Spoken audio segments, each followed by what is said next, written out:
ಬೀದಿ ಬದಿ ವ್ಯಾಪಾರಿಗಳ ಸಮಸ್ಯೆಗಳಿಗೆ ಕಾನೂನುಬದ್ಧ ಪರಿಹಾರ. ರಾಜ್ಯಾಧ್ಯಕ್ಷ ಸಿ ರಂಗಸ್ವಾಮಿ ಭರವಸೆ. ಶಿಡ್ಲಘಟ್ಟ. ಬೀದಿ ಬದಿ ವ್ಯಾಪಾರಿಗಳು ಯಾವುದೇ ಒಂದು ಜಾತಿ ಧರ್ಮಕ್ಕೆ ಸೀಮಿತವಲ್ಲ. ಎಲ್ಲ ವರ್ಗದವರು ಸೇರಿ ಬೀದಿ ಬದಿ ವ್ಯಾಪಾರಿ ಎಂಬ ಒಂದೇ ಗುರುತನ್ನು ಹೊಂದಿದ್ದೇವೆ ಅಂತ ಕರ್ನಾಟಕ ಪ್ರದೇಶ ಬೀದಿ ಬದಿ ವ್ಯಾಪಾರಿಗಳ ಸಂಘದ ರಾಜ್ಯಾಧ್ಯಕ್ಷ ಸಿ ರಂಗಸ್ವಾಮಿ ಹೇಳಿದರು.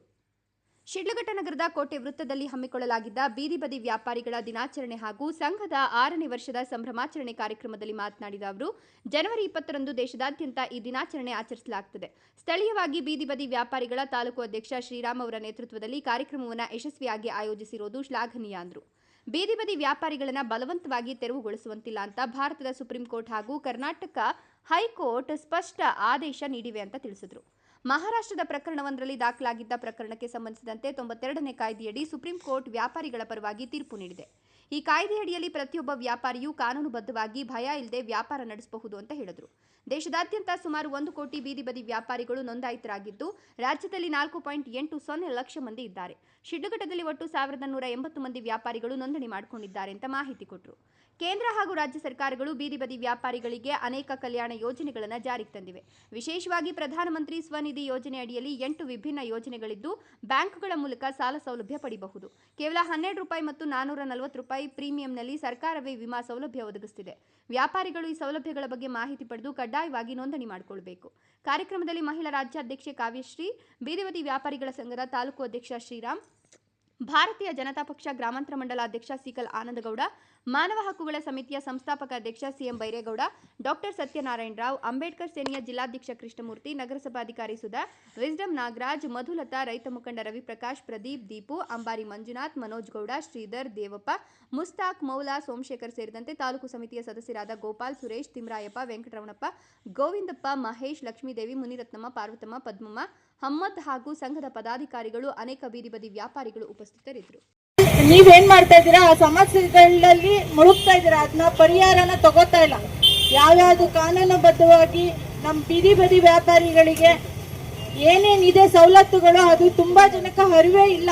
ನಾನು ಈಗ ಕೇಳಿದ ಮಟ್ಟಿಗೆ ಮೇಡಮ್ ನೀವು ತಿಳಿಸ್ಕೊಡಿ ಪ್ಲೀಸ್ ಅಂತ ಕೇಳಿದ್ರು. ಹೆಚ್ಚಿನ ರೀತಿಯಲ್ಲಿ ನಮ್ಮ ಸರ್ಕಾರದ ವತಿಯಿಂದ ಆಕ್ಟ್ ಅಡಿಯಲ್ಲಿ ನಮಗೆ ಕಾನೂನಾತ್ಮಕವಾಗಿ ಇದೆ. ನಿಮಗೆ ಅದ್ರ ಬಗ್ಗೆ ಯಾವುದೇ ಮಾಹಿತಿ ಇಲ್ಲ. ತುಂಬಾ ಜನ ಈ ಲೋನ್ಗಳಿದೆ, ಯಾರು PM ಸ್ವನಿಧಿ ತಗೊಂಡಿರ್ತೀರಾ ಅದ್ರ ಅಡಿಯಲ್ಲಿ 9 ಸ್ಕೀಮ್ಗಳಿದೆ. ಈಗ ಅದ್ರ ಬಗ್ಗೆ ನಾನು ಹೇಳಕ್ಕೆಂದ್ರೆ ವೇದಿಕೆ ಮೇಲೆ ತುಂಬಾ ಜನ ಇದ್ದಾರೆ. ನಾನು ಶ್ರೀಧರ್ ಸರ್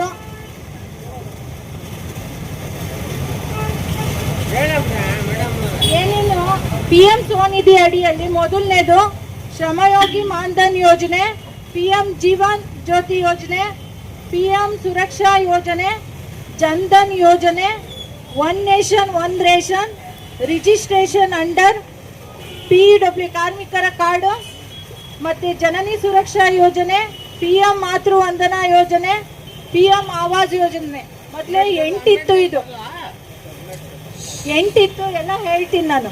8 ಯೋಜನೆಗಳಿತ್ತು. ಈಗ ಆವಾಸ್ ಯೋಜನೆನೂ ಬಂದಿದೆ. ಮನೆಗಳು ಯಾರ್ಯಾರು ಬಡವರು ಇರ್ತೀರಾ ಅವ್ರಿಗೆಲ್ಲ ಮನೆಗಳನ್ನು ಕೂಡ ವಿತರಿಸ್ತಾರೆ.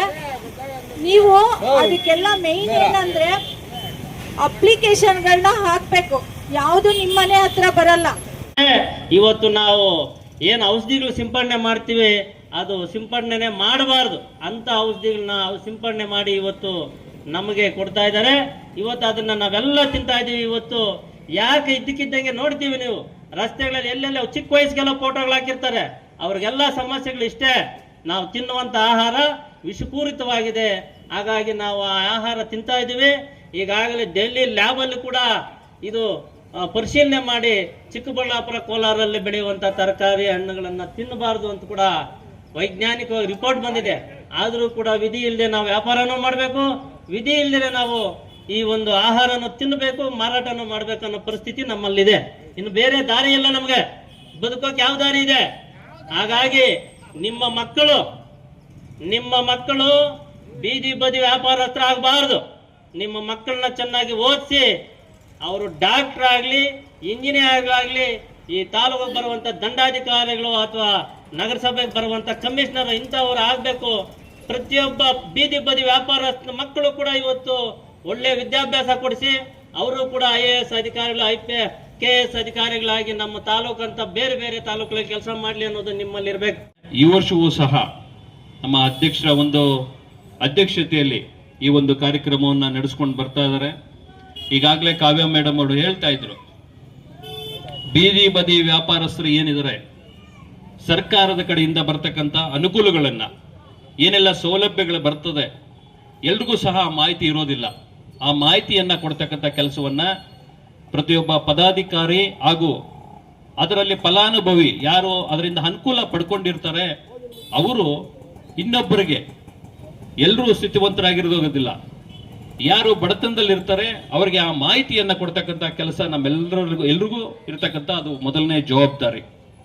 ಮೇಡಮ್ ಅವರು ಹೇಳ್ತಾ ಇದ್ರು, ಸುಮಾರು ಭಾರತ ಸರ್ಕಾರದಿಂದ ಹಾಗೂ ಕರ್ನಾಟಕ ಸರ್ಕಾರದಿಂದ ಸುಮಾರು ಸ್ಕೀಮ್ಗಳು ಬೀದಿ ಬದಿ ವ್ಯಾಪಾರಸ್ಥರಿಗೆ ಸಿಗ್ತಕ್ಕಂಥ ಅನುಕೂಲಗಳಿದಾವೆ.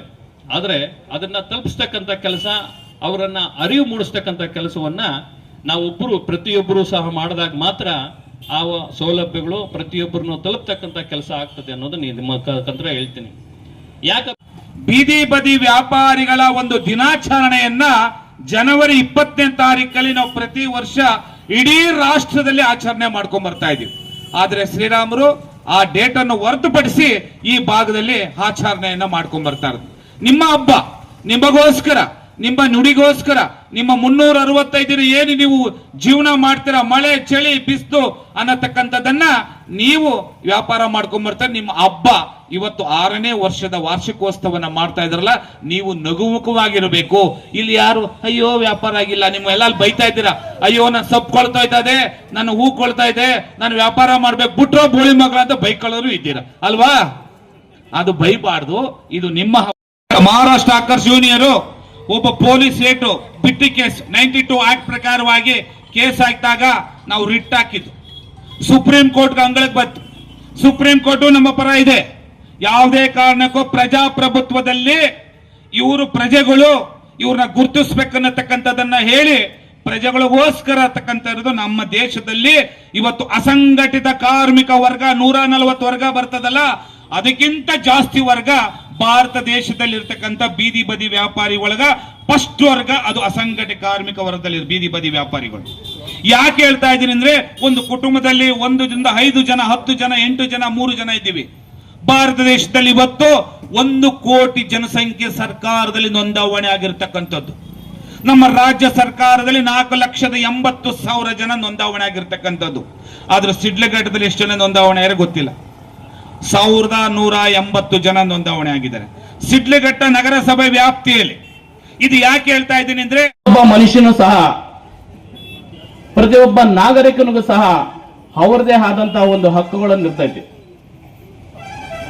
ನಿಮ್ಗೆ ಏನೇ ಬೇಕಾಗಿದ್ರು ಸಹ, ನಮ್ಮೆಲ್ಲರಿಗೂ ಏನೇ ಬೇಕಾಗಿದ್ರು ಸಹ ಈ ದಿನಗಳಲ್ಲಿ ನಾವೇ ನೇರವಾಗಿ ಕಚೇರಿಗಳಿಗೆ ಹೋಗಿ ನಮ್ಗೆ ಏನು ಸಿಗ್ತಿರ್ತಕ್ಕಂಥ ಏನು ಸೌಲಭ್ಯಗಳನ್ನು ನೇರವಾಗಿ ಬಳಿಕ ಅಷ್ಟಕ್ಕೂ ಸಹ ಈ ಕೇಂದ್ರ ಸರ್ಕಾರ ಆಗ್ಲಿ ಅಥವಾ ರಾಜ್ಯ ಸರ್ಕಾರ ಆಗ್ಲಿ ಅವರ ಅಪ್ಪನ ಮನೆಯಿಂದ ತಗೊಂಬಂದು ಯಾರಿಗೂ ದುಡ್ಡು ಕಾಸು ಕೊಡ್ತಾ ಇಲ್ಲ ಸ್ವಾಮಿ. ಕೇಂದ್ರ ಸರ್ಕಾರ ಆಗ್ಲಿ ರಾಜ್ಯ ಸರ್ಕಾರ ಆಗ್ಲಿ ಅವರ ಪಾಕೆಟ್ ಇಂದ ತೆಗೆದು ಯಾರು ನಿಮ್ಗೆ ದುಡ್ಡು ಕಾಸು ಕೊಡ್ತಾ ಇಲ್ಲ. ನೀವು ಕಟ್ತಾ ಇರ್ತಕ್ಕಂಥ ತೆರಿಗೆ ದುಡ್ಡಲ್ಲಿ ನಿಮ್ಗೆ ಕೊಡ್ತಕ್ಕಂಥದ್ದು. ನೀವು ಕಟ್ತಕ್ಕಂಥ ಏನು ಟ್ಯಾಕ್ಸ್ ಅಂತ ಏನ್ ಕಟ್ತೀರಾ, ನೀವು ಕೂತಿರ್ತಕ್ಕಂಥ ಸುಂಕ ಏನ್ ಕಟ್ತೀರಾ, ಆ ದುಡ್ಡಲ್ಲಿ ನಿಮಗೆ ಯಾವುದೇ ಲೋನೇ ಆಗ್ಲಿ ಸೌಲಭ್ಯಗಳೇ ಆಗ್ಲಿ ಕೊಡ್ತಕ್ಕಂಥದ್ದು. ನಮ್ಮ ದುಡ್ಡು ನಮ್ಗೆ ಬೇಕಂತ ನಾವು ಕೇಳಿದಾಗ ಯಾಕೆ ಕೊಡಲ್ಲ ಅವರು? ಆದ್ರೆ ಒಬ್ರು ಇಬ್ರು ಹೋದಾಗ ಅದನ್ನ ಕಡೆಗಣಿಸ್ತಾರೆ. ಏನು ರಾಜ್ಯಾಧ್ಯಕ್ಷರು ಅತ್ಯುತ್ತಮವಾದಂತ ಒಂದು ಸಂಘಟನೆ ಕಟ್ಟಿದ್ದಾರೆ.